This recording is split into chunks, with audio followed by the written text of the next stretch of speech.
நன்றியோடு ஸ்தோத்தரிக்கிறோம் கர்த்தாவே. மகிமை நிறைந்தவரே ஸ்தோத்தரிக்கிறோம் ராஜா. சர்வ வல்லவரே ஸ்தோத்தரிக்கிறோம் கர்த்தாவே. ராஜாதி ராஜாவே மக்கு ஸ்தோத்திரம். உம்முடைய கிருபையின் வல்லமை எங்கள் மத்தியிலே இப்போதே ஆளுகை செய்யட்டும் என்று ஸ்தோத்தரிக்கிறோம் கர்த்தாவே. பரிசுத்த ஆவியானவரே இப்போதே எங்கள் மத்தியிலே இறங்கி உள்ளாவட்டும் தகப்பனே. என்னிலே ஆளுகை செய்கிற பரிசுத்த ஆவியானவரே இடைப்பட்ட பேசும் தகப்பனே. இயேசுவின் நாமத்தினால் எங்களை தாய்த்து போட்டு ஜெபிக்கிறோம். ஜீவனுள்ள இந்த பரிசுத்தமான இந்த அருமையான இந்த காலங்களை தந்த அருமையான தேவனுக்கும் வந்த ஊழியக்காரர்களுக்கும் விசுவாசிகளுக்கும் கர்த்தருடைய நாமத்துக்கு இந்நாளிலே தியானத்துக்காக எடுத்துக் கொள்வோம். நீதிமொழிகள் 29வது அதிகாரம் 18வது வசனத்தை நாம் வாசிக்கிறோம். நீதிமொழிகள் 29வது அதிகாரம் 18வது வசனத்தை வாசிப்போமா? வாசிப்போம்.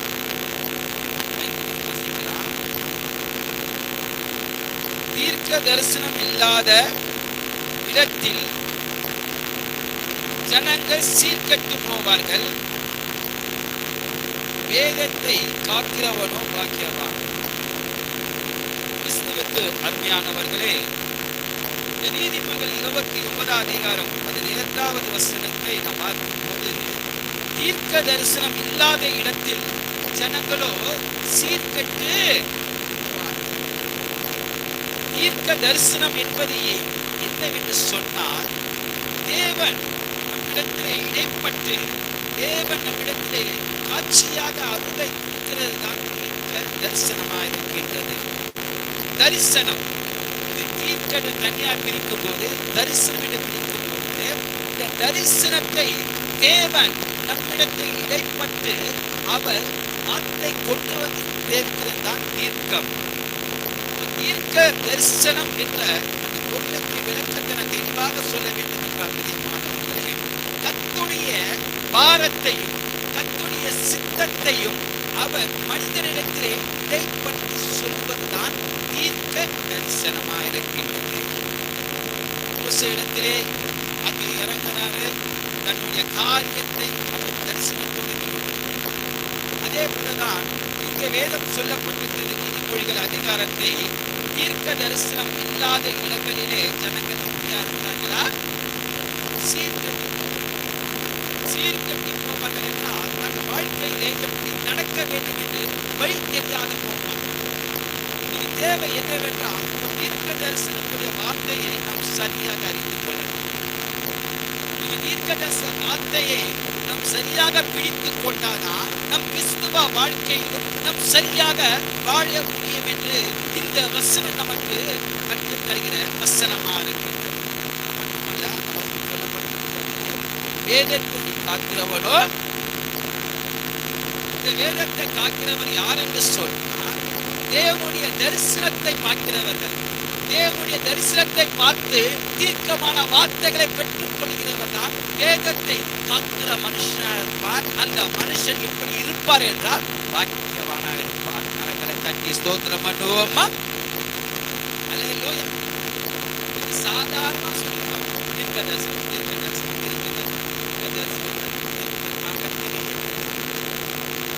தீர்க்கதரிசனம் உரைக்கிறார். ஆனா வேதத்தை காக்கிற மாதிரி தரிசனத்தை தீர்க்கமாக சொல்லலாம்.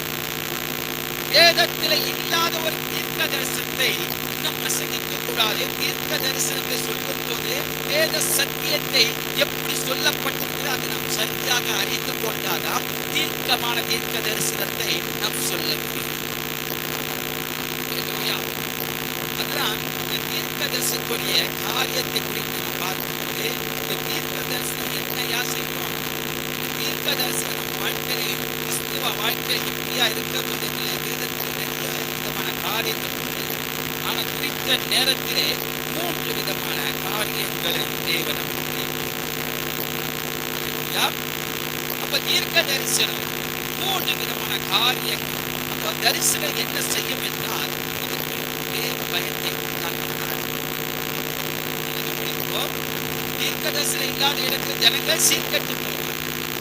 ஆனா தீர்க்கதரிசி இருக்கிற இடத்துல என்னையா இருக்குதுன்னா தேவனுடைய ஒரு தீர்க்க தரிசனம் இருக்கிற இடத்துல தான் ஒரு தேவனுடைய பயம் இருக்கும். இரண்டாவது நான் பார்க்கும்போது பிரியமானவர்களே, தீர்க்க தரிசனம் இருக்கிற இடத்திலே தான் நாம் யார் என்று சரியாக அறிந்து கொள்வோம். தீர்க்க தரிசனம் இருக்கிற இடத்துல தான் நம்ம வாழ்க்கை எப்படி இருக்கிறது, நம் எந்த இடத்துல இருக்கிறோம் என்று நம்மை சரியாக அறிந்து கொள்வதுதான் தீர்க்க தரிசனமாக இருக்கிறது. மூன்றாவது நாம் பார்க்கும்போது பிரியமானவர்களே, தீர்க்க தரிசனம் நம்மை வழிநடத்தினதாக நம்ம நடக்க வேண்டிய வழி எந்த சித்த தேவன் நம்மை கொண்டு வைத்திருக்கிறாரோ அந்த தரிசனம் நம்மை வழிநடத்தினதா இருக்கிறது. தினவுக்குரிய வசனம் என்ன?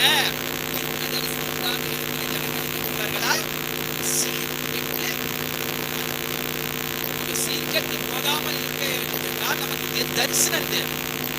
அப்ப தேவ தரிசனம் தான் தீர்க்க தரிசனம். இந்த தீர்க்க தரிசனம் மூன்று காரியங்கள் தேவனுடைய பயம். தீர்க்க தரிசனம் நம் யார் என்று தீர்க்க தரிசனம் என்ன தெரியுமா செய்யணும்? நம்ம நடக்க வேண்டிய வழியை தீர்க்க தரிசனம். தீர்க்க தரிசனம்னா நாளைக்கு என்ன நடக்க முதலாவது தீர்க்க தரிசனம் என்பது சரியாக அறிந்து கொள்ள வேண்டும். தீர்க்க தரிசனம் என்னையா அந்த தரிசனம் என்ன செய்ய வேண்டும்? தேவனுடைய பயம். வாசிப்போம். ஆதியாகத்தை எடுத்துக்கொள்ளும் முதலாவது காரியத்தை எடுத்துக்கொள்ளும். ஆதியாகம் 28:14. சீக்கிரமாக ஆதியாகம் 28:14.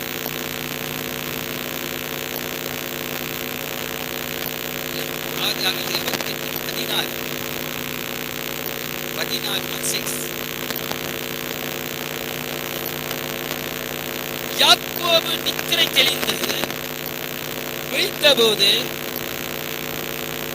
மெய்யாகவே கர்த்தர் இந்த ஸ்தலத்தில் இருக்கிறார். யாரே இருந்தது இந்த ஸ்தலம் எவ்வளவு பயங்கரமா இருக்கிறது என்று வீட்டே இல்லாமல் வேலையில இந்த தரிசனம் என்ன செய்கிறது என்றால் தேவ பயத்தை உண்டாக்குகிறார். கவனிப்போம். தீர்க்க தரிசனம். தீர்க்க தரிசனம். இந்த யாக்கோபு ஒரு தரிசனத்தை பார்க்கிறார். அந்த தரிசனம் எப்படிப்பட்ட தரிசனம்? இது மெய்யாகவே தேவன் இருக்கிறேன் என்றார்.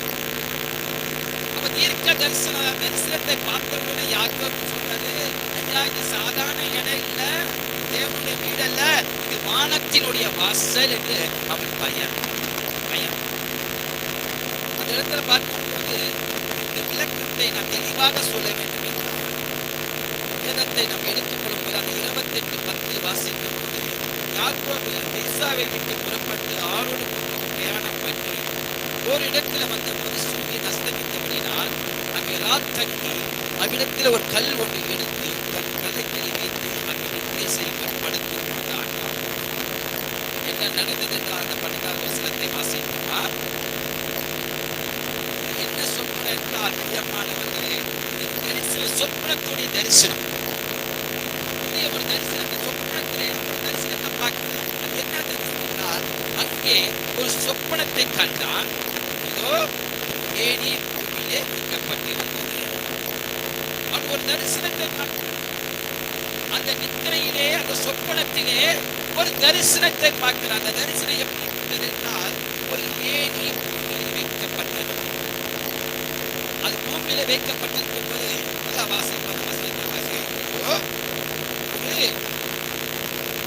வைக்கப்பட்டிருந்தது. அந்த நுனி வானத்தில் எட்டியிருந்தது. ஏறுகிறதும் நல்ல கவனிப்போம். ஏணி வைக்கப்பட்டிருந்தது. அது பூமி கீழே வைக்கப்பட்டது. அது புதியோ வானத்தில் எட்டப்பட்டிருந்தது. அங்கே தேவ தூதர்களும் பிரியமானவர்களே, இந்த தரிசனம் எப்படிப்பட்ட தரிசனம் என்றால் பிரியமானவர்களே, தேவன் ஒரு சபையிலே எப்படி உலாவிக் கொண்டிருக்கிறார், சபையில எப்படி இருக்கிறார் என்று அங்க ஒரு ஏணியை நாம் பார்க்கின்றோம். பிரியமானவர்களே, நீங்க ஆண்டவர் ஏணியை நம்ம இடத்துல வச்சிருக்கார். ஏணியே உலகத்தில் கட்டப்பட்ட ஏணி. அந்த ஏணிதான் ஜெபம். அல்லேலூயா. இன்னைக்கு நமக்கு ஆண்டவர் ஒரு ஜெபம் என்று அவர் ஏணியை நமக்கு கொடுத்திருக்கிறார். நம்ம பண்ற ஒவ்வொரு ஜெபத்தையும் தரிசனத்தோட அதை நாம் பார்க்கும்போது நிச்சயமாகவே தேவன் நம் ஜெபத்தை கேட்டு அந்த தேவ தூதர்கள் நம் கீழிருந்து தேவ சன்னதியில் சொல்லிட்டு அங்கு பதில் பெற்றுக்கொண்டு இறங்குறதா இருக்கிறது. அதான் ஏனிலே தூதர்கள் ஏறுகிறதும் இருக்கிறதா இருக்கிறது. அப்படிப்பட்ட ஒரு தரிசனத்தை நாம் பார்க்கிறோம். என்ன நடந்தது என்று பிரியமானவர்கள் வசனத்தை வாசிப்போம். யாருந்தாரா? அதுக்கு மேலாக கர்த்தர் இருந்து கவனிப்போம். அந்த தரிசனத்திலே ஒரு வாக்குத்தத்தத்தை பெற்றுக் கொள்கிறார். என்ன வாக்குத்தத்தம் என்றால் வாசிப்போம். ஈசாக்கின் தேவனாகிய கர்த்தர்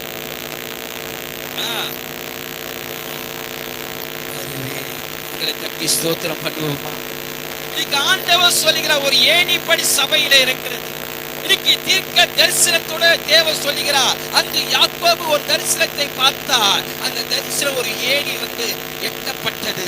அந்த தூதர்கள் ஏறுகிறது இறங்குறதா இருந்தது. அதுக்கு மேலாக ஆண்டவர் ஒரு வாக்குத்தத்தத்தை கொடுத்தார். இதோ நான் உனக்கு கொடுப்பேன். எந்த காரியத்தை நிமித்த நீங்க அமர்ந்து கொண்டிருக்கிறாயோ, எந்த காரியத்தை குறித்து எதிர்பார்த்து கொண்டிருக்கிறாயோ, இன்னைக்கு ஆண்டவர் சொல்லுகிற வார்த்தை, மகனே மகளே நான் உனக்கு கொடுப்பேன். எந்த காரியத்தை நினைத்திருக்கிறாயோ அந்த காரியத்திலே நான் வெற்றி சிறக்கப்படுகிறவனா இருக்கின்றேன். கரங்களை தட்டி நாம் ஸ்தோத்திரம் பண்ணுவோமா? சந்தாராக பொறுக்கப்பட்டுதான் வேறு அமர்ந்து கொண்டிருக்கிறார். ஐயா, என் ஜெபத்தை தேவன் கேட்டாரா? ஆண்டவனை பார்த்து சொல்ற, மகளே நீ பண்ணுகிற ஒவ்வொரு ஜெபத்தை தேவன் அவர் காண்கிறவராக இருக்கிறார். அது மட்டுமல்ல, ஆண்டவனை பார்த்து சொல்லுகிறார், இருக்கிற இடத்தை நான் தரப்போறேன். எந்த இடத்துல நீ வெட்கப்பட்டிருக்கிறாயோ அந்த இடத்துல திருப்பி உன்னை கொண்டு வந்து உன் பேரை நான் பெருமைப்படுத்துகிறவனாக இருக்கிறேன். பெருமைப்படுத்துகிறவனாக இருக்கிறேன். வசனத்தை பார்க்கும்போது அவர் சொல்றாரு,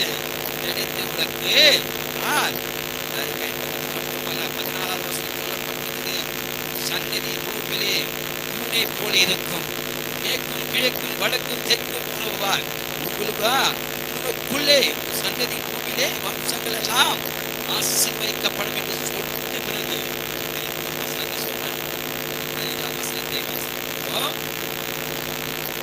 சொல்றாரு, தரிசனத்துல நான் உன்னோடு இருந்து நீ போகிற இடத்துல எல்லாம், எந்த இடத்துல நீ போறாயோ ஆண்டவர் உன்னை பாதுகாக்கிற தேவனா இருக்கிறார். பாதுகாத்து எந்த இடத்தை விட்டு போனியோ அந்த இடத்துல ஆண்டவரை கொண்டு வந்து நிற்க வைத்து உன் பேரை பெருமைப்படுத்துவார். கரங்களை கட்டி ஸ்தோத்திரம் பண்ணுவோம்னா, யாக்கோபு கண்ட தரிசனம் என்ன? ஒரு ஏணி இருந்தது, தூதர்கள் இறங்குது ஏறுகிறதா இருக்கு. அதுக்கு மேலாக தேவ தூதன் இருந்தார். தேவ சிங்காசனம் இருந்தது. தேவன் அங்கே கண்ட உடனே வாக்குத்தத்தத்தை சொன்ன வார்த்தையை திரும்பி வரப்படுவேன். எந்த இடத்துல நீ புறப்பட்டு போனாயோ திருப்பி அதே இடத்துல உன்னை கொண்டு வந்து உன் பேரை நான் பெருமைப்படுத்துவேன். யார் உன்னை வேதனைப்படுத்தி துக்கப்படுத்தினார்களோ வெட்கப்பட்டு போவார்கள். காரணம், கர்த்தர் உன்னோடு இருந்து நீ போகும் இடமெல்லாம் கர்த்தர் உன்னை பாதுகாக்கிற தேவனா இருக்கின்றார்.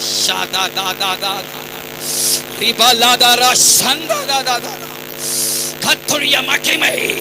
கரங்களை தட்டி, ஆண்டவரே நீ என்னோடு இருக்கிற சுவாமி, நான் போகும் இடமெல்லாம் என்னை காத்து எந்த இடத்துல நான் வெட்கப்பட்டனோ அதே இடத்துல என் பேரை பெருமைப்படுத்துவேன் சொன்னது போல ஆண்டவர் உன் பேரை பெருமைப்படுத்துகிறவராக இருக்கிறார். கரங்களை உற்சாகமாக தட்டும் போதே கர்த்தருடைய மகிமை உன்னை ரிவாலா சந்தாராதி ரகலா சதாரா நிரப்புகிறவராக. தீர்க்க தரிசனம் இல்லாத இடத்துல ஜனங்க சீர்கட்டு. இன்னைக்கு அந்த தரிசனம் என்ன தெரியுமா செய்யும்? அந்த ஒன்று திரும்பி என்ன நடந்தது பிரியமானவர்களே, வாக்குத்தத்தத்தை பெற்று அவன் 16வது வசனத்திலே அவன் வசிப்போம் 16 யாக்கோபு நித்திரை புரிந்து போது மெய்யாகவே கர்த்தர் இந்த ஸ்தலத்தில் இருக்கிறார்.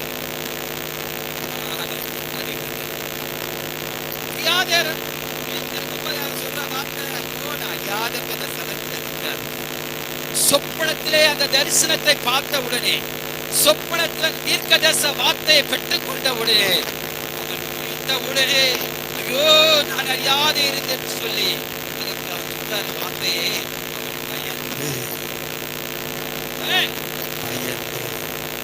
ஸ்தலம் எவ்வளவோ தீர்க்க தரிசனம் என்னையா செய்யன்னா, தீர்க்க வார்த்தைகளை பெற்றுக்கொள்ள ஆசீர்வாதம் மட்டுமல்ல, தேவனுடைய பயத்தை தட்டி ஸ்தோத்திரம் பண்ணுவோம். தேவனுடைய பயம் எங்கேயா வரன்னா, தேவனுடைய வார்த்தை தீர்க்கமாக நாம் தரிசனத்தை பெறும் போதுதான் பயம். பயம் என்ன தெரியுமா செய்யும்? மாணவர்களே, நம் ஞானத்தை வேதம் சொல்லப்படுகிறது. கர்த்தருக்கு பயப்படுகிறது. எது ஆரம்பமா? கர்த்தருக்கு பயப்படுகிற பயம்தான் ஞானத்துக்கு ஆரம்பம். பயம்தான் ஞானத்துக்கு ஆரம்பம். அதுதான் வேதம் சொல்லப்படுகிறது. ஞானத்தை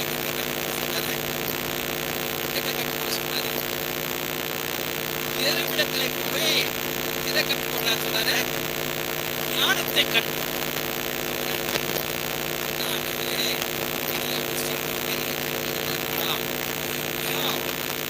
ஞானம் எங்க சொல்றாரு? அது எதப்பிடத்திலேயே ஞானத்தை கற்றுக்கொள்ள ஞானத்தை எப்படி கற்றுக்கொள்ளணும்?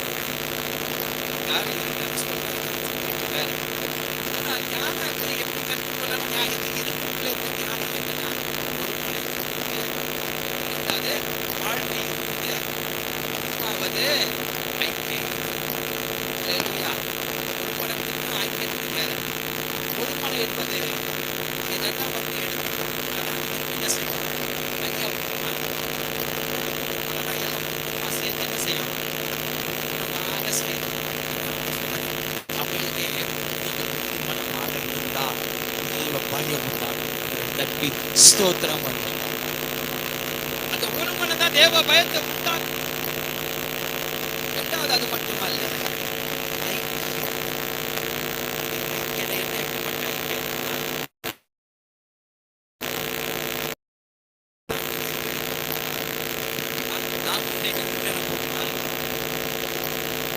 இரும்பு ஸ்ட்ரைட்டா போயிடும்.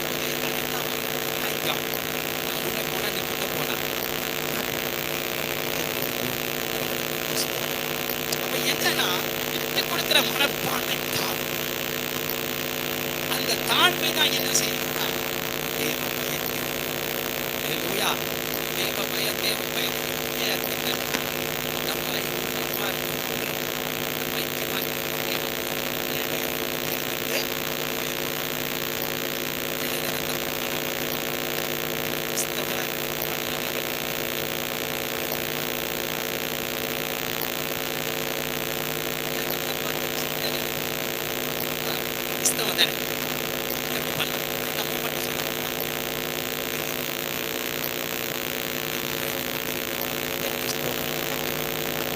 யாக்கோபு கண்டவுடன் அந்த பயம் வந்தது. சாதாரண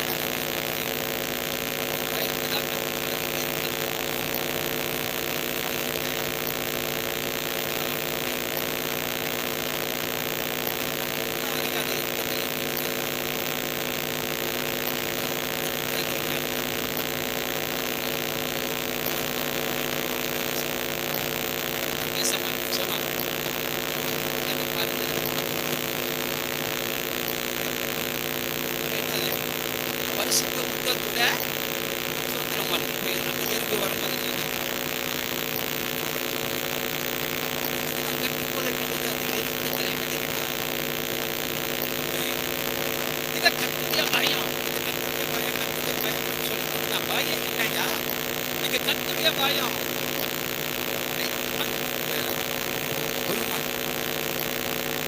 ஒருமனத்தோட செய்வார். கர்த்தருடைய பயம் என்னையான்னு சொன்னா கர்த்தருடைய பயம்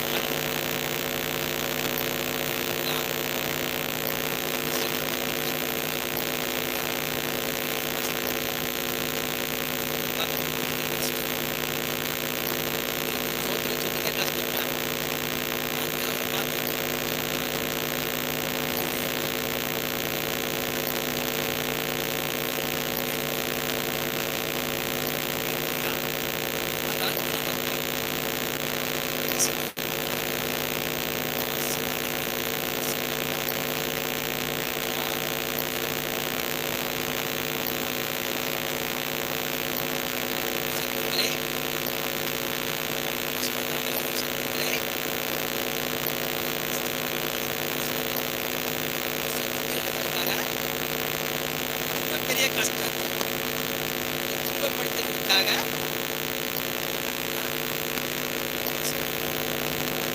சபிக்கிறான்.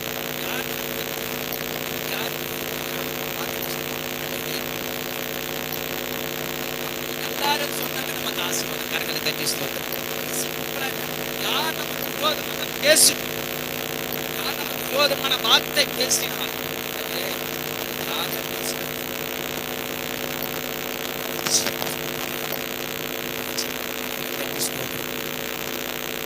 நல்ல போராட்டமா இருக்கும்.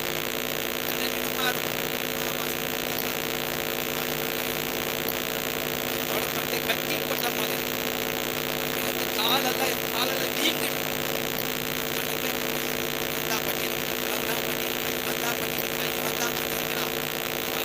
அமாவாசை வந்து என் வீட்டில் வந்து பார்த்து யோசிச்சு தெளிக்கிறான்.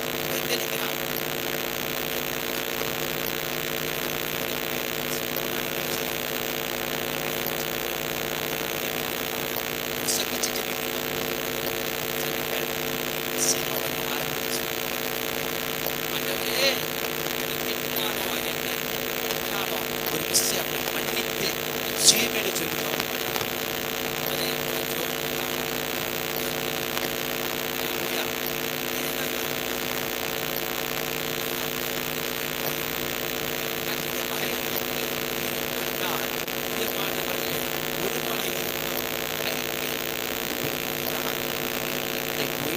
ஞானத்தை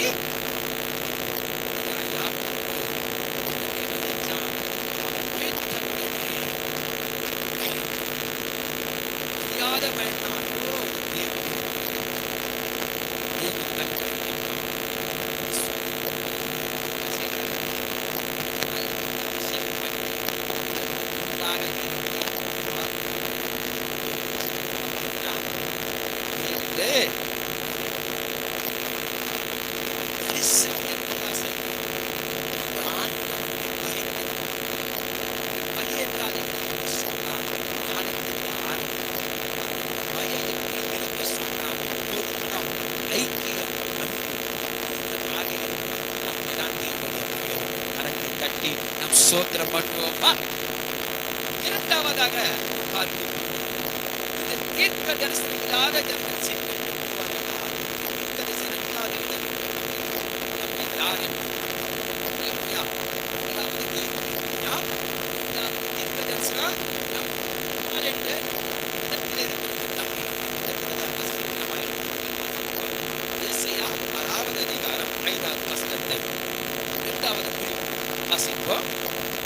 எஸ்ஐயா 6வது அதிகாரம் 5.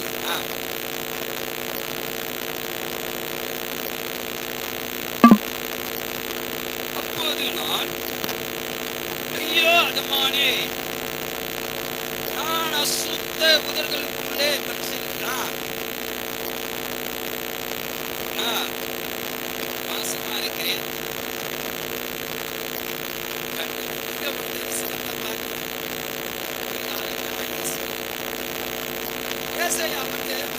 காரியத்தை அசுத்தமான அசுத்தமான ஜனங்கள் மத்தியில நான் வாசம்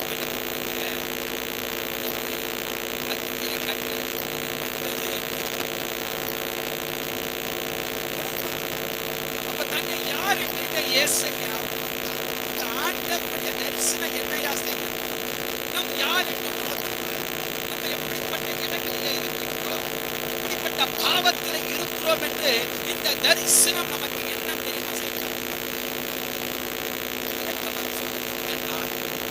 யாருடைய இயேசை என்னையா தரிசனம் பார்த்தார் என்று பார்க்கிறோம். வசிப்போம் இயேசையா 6 வசிப்பமாக ராஜா மரணமடைந்து ஆண்டவர் உயரமும் உன்னதமான சிங்காசனத்து மேல் வீற்றிருக்கிறதை கண்டேன்.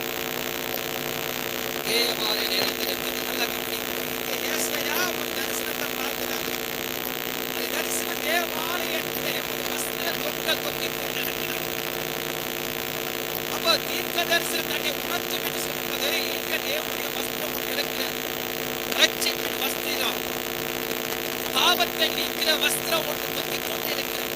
இந்த பரிசுத்தமான வஸ்திரம் தொங்கிக் கொண்டிருக்கிறது. அங்கே சேராபிகள் அவருக்கு மேலாக நின்று ஒருவருக்கு சேனைகள் கத்து பரிசுத்த பரிசுத்தர் என்று தேவனை துதித்தார்கள். நடந்தது என்ன? வசனத்தை வாசிப்போம். ஒருவருக்கு சேனைகள் கத்த பரிசுத்தர் பரிசுத்தர்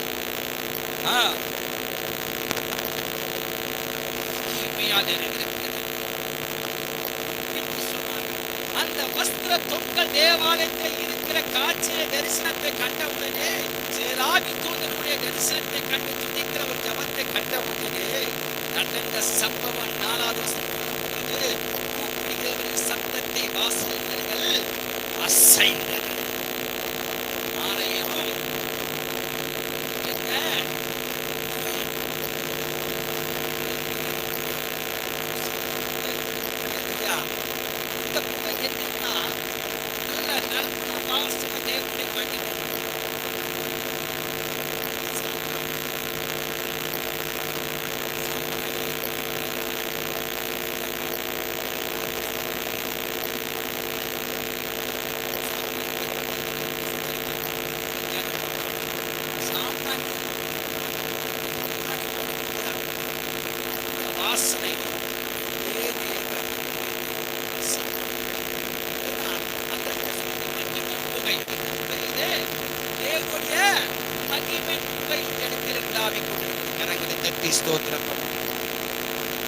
இந்த மகிமை என்ன செய்கிறது என்றால்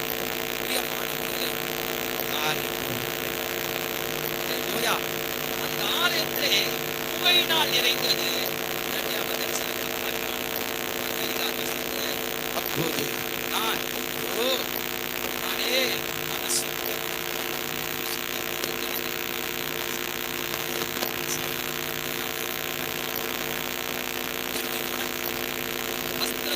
கண்டான். சேராபி தூதர் துதிக்கிற சத்தத்தை கண்டான்.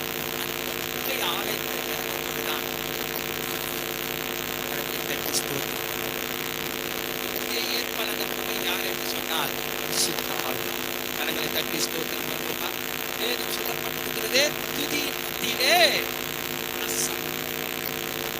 ஆவியோடு உண்மையோடு தேவனை தொய்து கொள்கிற வேலையிலே ஆவியானவர் புகையாக இறங்குகிறார். அந்த ஆவியானவர் புகை இறங்கும் போது அந்த ஆவியானவர் நம்மை யார் என்று உணர்த்துகிறவராக இருக்கிறார். கரங்களை தட்டி ஸ்தோத்திரம் பண்ணுவோமா? தேவ சமூகத்திலே வஸ்திர தொங்கல் தொங்கிக் கொண்டிருக்கிறது. நம் தேவனை துதித்து கரங்களை தட்டி ஆவியோடு உண்மையோடு நம் தேவனை துதிக்கிற வேளையிலே ஆவியானவர் புகையை போல ஆலயத்தில் இறங்கிக் கொண்டிருக்கிற வேளையிலே அந்த ஆவியானவர் உணர்த்துவாரு, நான் எந்த இடத்தில் இருக்கிற, எப்படிப்பட்ட பாவத்தில் இருக்கிற என்று உணர்த்தும் போது என்ன நடக்கும் என்றால், நான் அசுத்தமான உடலுள்ள மனுஷன், அது மட்டுமல்ல அசுத்தமான ஜனங்கள் நடுவில் இருக்கிறேன் சொல்லி கண்கொடிகள் கண்டது நடந்து வாசிப்போம். அப்போது சேராவிகள்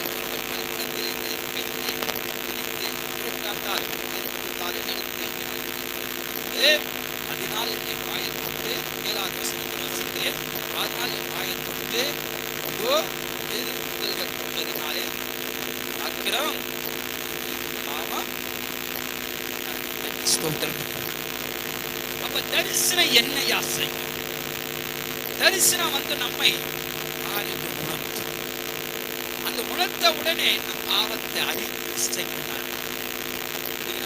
தீர்க்க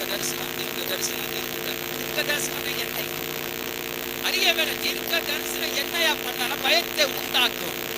தீர்க்க தரிசனம் என்ன தெரியுமா? நம்மை யார் என்று இசையா போல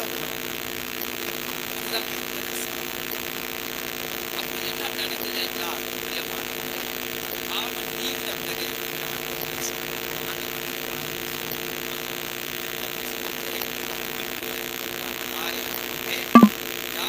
காரியத்தை யாருடைய சத்தத்தை கேட்டாரா?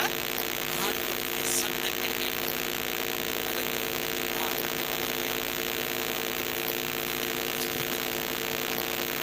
வஸ்திரத்தை கண்டவுடன் ஆண்டவர் பேச சேராவி தூதர்கள் இப்போது பேசுகிறேன். அக்கிகை ஆலயத்தை நிரப்பப்பட்டு புகையால் மூடப்பட்டு ஆண்டவர் பேசுகிறார். தரிசனத்தெல்லாம் பார்த்த உடனே அவன் யார் என்று உணர்ந்தான். இந்த ஏசாயா தீர்க்கதரிசி யார் என்று உணர்ந்த போது பாவத்தை அறிக்கை செய்யும் போது ஆவி தூதர் ஒரு நெருப்பத்தாலே தொட்ட உடனே பாவத்தை நீக்குவதே உடனே பேச மாட்டார். பேசுகிற வார்த்தை நம்மை கொடுக்க வேண்டும். தேவனை ஆராதிக்க வேண்டும். அதெல்லாம் ஒப்பு கொடுத்து விடுகிறான். தேவனை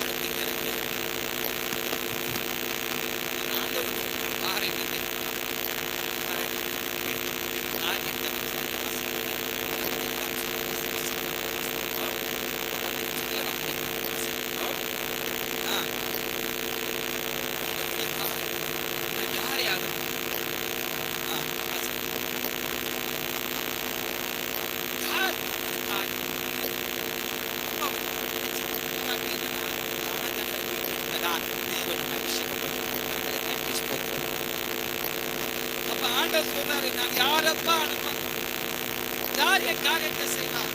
அப்ப யார் அப்படி காரியம்? பாவத்தில் இருக்க ஜனங்களை மீட்டெடுக்க வேண்டும்.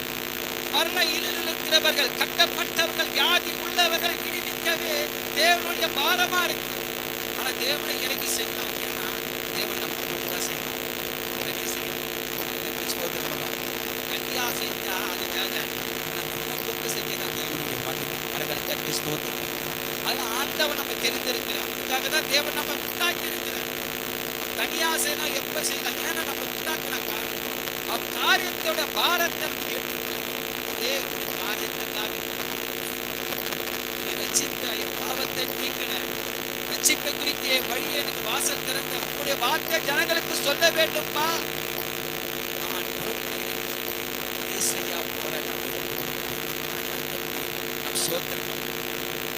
தீர்க்க தரிசனம் என்னையா செய்யும் என்றால் நம்மை உணர்த்தும். அது மட்டுமல்ல,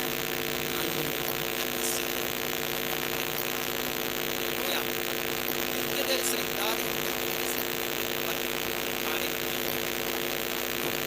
அதாவது தீர்க்க தரிசனம்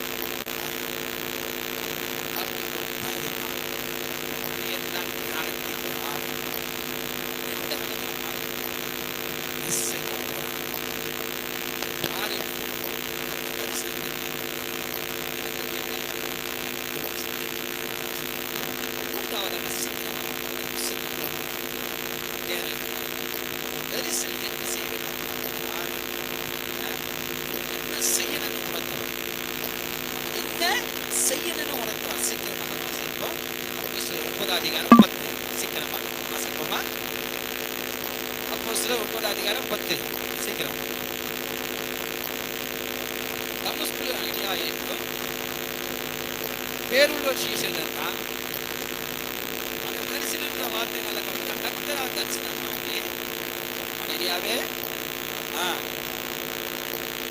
இது அடியேடு அதே கத்தை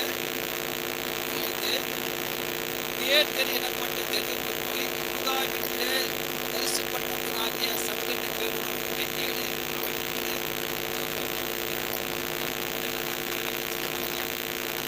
யாருக்கு தரிசனம்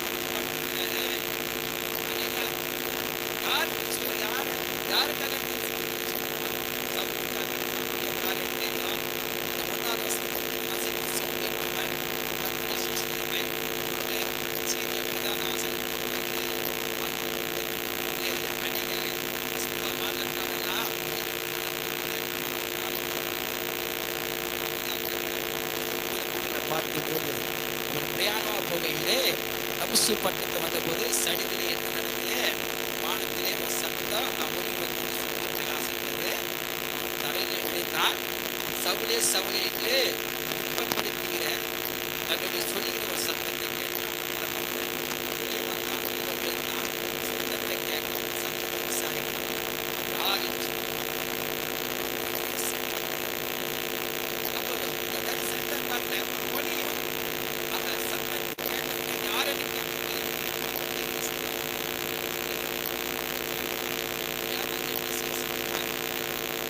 அந்த தரிசனம் என்ன சத்தம் ஆரம்பிச்சு ஆகவே நான் என்ன செய்ய சித்தமா இருக்கிறேன். இது செய்ய இந்த தரிசனத்தை அவன் பார்க்கிறான். சத்தம் அந்த ஒலி அந்த உடல் அந்த சத்தத்தை கேட்டு விசாரிக்கிறான். யார்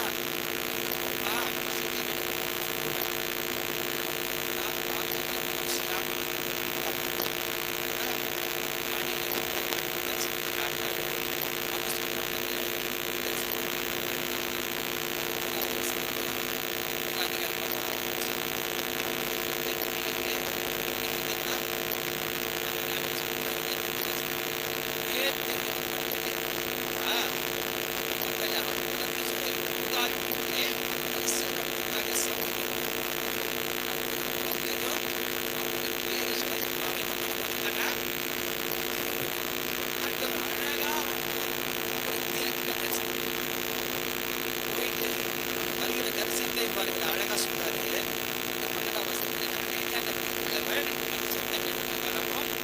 நான் பார்வையின்படி தன்னை கை வைத்து தரிசனத்தை கண்டான்.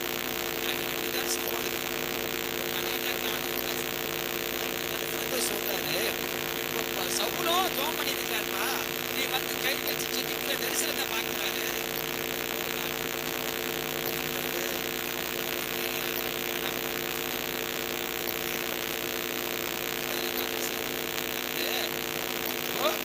வசிக்குமா அதற்கு கட்டை இப்போ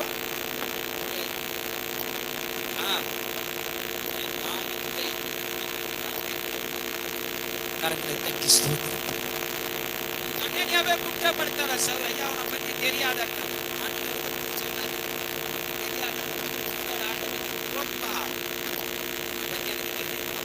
நாமத்தை எவ்வளவு கஷ்டப்படுத்த தெரியாத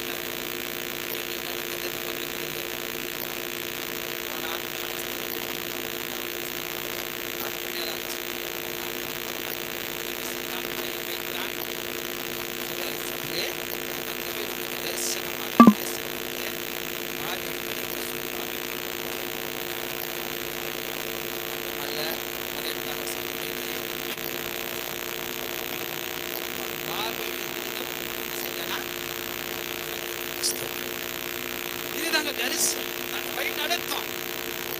எப்படி கேட்கிறான், சவுல் கேட்கிறான், ஐயா என்ன செய்ய சித்தா? நான் ஒளி வந்தது, ஆனா சத்தத்தை கேட்ட பேரு நான்